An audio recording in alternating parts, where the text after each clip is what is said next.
নমস্কার বন্ধুগণ, ভর্তা উইকের তৃতীয় দিনে আজকে একটা ইউনিক ভর্তা নিয়ে আমি চলে এসেছি আপনাদের সাথে শেয়ার করতে।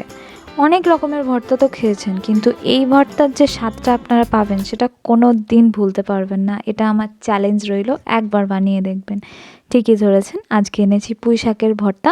চলুন রেসিপিটা দেখে নিই সমর্পিতাস কিচেনে। পুঁই শাকের ভর্তা বানানোর জন্য প্রথমেই কড়াইতে আমি বেশ খানিকটা সর্ষের তেল দিয়েছি। সর্ষের তেলটা খুব ভালো করে গরম করে নিতে হবে। সর্ষের তেলটা ভালো করে গরম হয়ে গেলে আমি অল্প একটু নুন আর হলুদ দিয়ে দিয়েছি। নুন আর হলুদটা দিয়েছি কারণ আমি এরপরে যে ফোড়নটা দেব সেটা ফাটতে পারে, যাতে সেটা কম ফাটে তাই জন্য।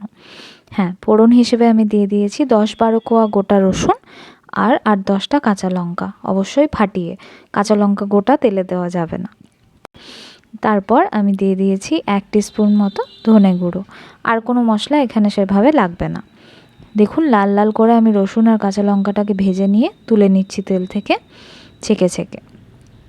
এবার এই যে মশলা মাখানো তেলটা আছে, এই তেলটার মধ্যে আমি পুঁই শাকটাকে ডাঁটার থেকে আলাদা করে শুধু পাতাগুলোকে ভাজতে দিয়ে দেবো। ডাঁটাটা এখানে লাগবে না, শুধু পাতাগুলোই লাগবে। তো শাকটা আমি তেলের মধ্যে ভালো করে দিয়ে দিলাম। এতে তেলের যে মশলাটা সেটা শাকের মধ্যে চলে আসবে আর ভীষণ ভালো একটা ফ্লেভার চলে আসবে শাকটার মধ্যে। এখানে একটা ভীষণ ইম্পর্ট্যান্ট ব্যাপার হচ্ছে, শাকটা যতক্ষণ তেলে দেবেন হিটটা যেন ফুল থাকে। একদম হাই হিটে শাকটা ভাজা হবে। যদি লো করে দেন তাহলে জল ছেড়ে দেবে, আর জল ছেড়ে দিলে না একটা ল্যালে ভাব চলে আসবে। এবার আমি নিয়ে নিচ্ছি অল্প একটু তেঁতুল। তেঁতুলটাকে আমি ভিজিয়ে রেখে দেবো। ইতিমধ্যে আমার শাকটা ভাজা হয়ে যাবে। শাকটা ভেজে আমি তেঁতুলটার সাথে মিক্স করে ওটা পেস্ট করব। দেখুন শাকটা আমার ভাজা হয়ে গেছে। আমি কিন্তু পুরো শাকটাই হাই হিটে ভেজেছি, তাই জন্য দেখুন জল সেভাবে ছাড়েনি। আর যেইটুকুনি জল ছেড়েছে সেটা আমি কড়াইতেই ছেঁকে রেখে শাকটাকে তুলে নিয়েছি। এবার আমি শাকটাকে ওই ভেজানো তেঁতুলটার সাথে পেস্ট করে নেব। পেস্ট করে আমি আলাদা করে রেখে দিয়েছি। এবার আমি বসিয়ে দিয়েছি একটা প্যানে একদম অল্প তেল দিতে হবে, কারণ তেল আমরা অলরেডি ওখানে অনেকটা দিয়েছি। এখানে জাস্ট 1.5 টিস্পুন মতো আমি তেল দিয়েছি। তেলটা ভালো করে গরম করে নিয়ে ফোড়নটা দেব। এইখানে আমি ফোড়ন হিসেবে দেব হচ্ছে অল্প সর্ষে। আপনারা কালো সাদা সর্ষে মিক্স করেও দিতে পারেন বা শুধু সাদা সর্ষেও দিতে পারেন। আর দিতে হবে শুকনো লঙ্কা। শুকনো লঙ্কা নিজেদের পরিমাণ মতো দেবেন। আমরা একটু বেশি খাই তাই জন্য বেশি দিয়েছি। আপনারা চাইলে একটাও কেটে কেটে দিতে পারেন। আর অল্প রসুন বাটা, 1/2 টিস্পুন মতো রসুন বাটা দিলেই হবে, কারণ অলরেডি অনেক কটা রসুনের কোয়া আমি দিয়েছি যেটা শাকের সাথে পেস্ট করা হয়েছে।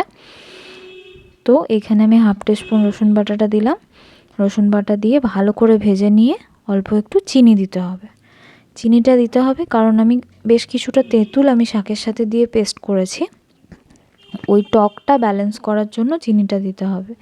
এখানে এই টেস্টটা হবে একটু ডিফারেন্ট, একদম একটা আচারি ফ্লেভার আসবে। একদম টক ঝাল মিষ্টি সমস্ত রকম টেস্ট পেয়ে যাবেন এই ভর্তাটাতে আপনারা। দেখুন শাকের কালারটা কি দারুণ হয়েছে পেস্ট করার পরে। এরকমই থাকবে। আমি কিন্তু ব্লাঞ্চও করিনি, আলাদাভাবে কোনো এফর্ট দিইনি, শুধু কালারটাকে প্রোটেক্ট করার জন্য। কালারটা এরকমই থাকবে, একটুও নষ্ট হবে না। এবার আমি দিয়ে দিলাম স্বাদ মতো নুন। আর কোনো মশলা দেওয়ার দরকার নেই। এবার এটাকে শুধু নেড়ে নেড়ে ভালো করে শুকিয়ে নিতে হবে। শুকিয়ে ভর্তাটা কালার চেঞ্জ হয়ে গেলেই অলমোস্ট রেডি হয়ে যাবে। দেখুন আমার ভর্তার কালারটা চেঞ্জ হয়ে গেছে, ডার্ক গ্রিন মতো হয়ে গেছে। এবার আমি দিয়ে দেবো ফাইনাল টাচে আমি দিয়েছি, আমার কাছে লঙ্কার আচার ছিল, আচারের একটু মশলা আর তেল দিয়েছি। আপনাদের কাছে যে কোনো ঝাল আচার অ্যাভেলেবল থাকলে বা আম তেল থাকলে সেই তেলটা আর একটু মশলাটা 1 টিস্পুন মতো দিয়ে দেবেন।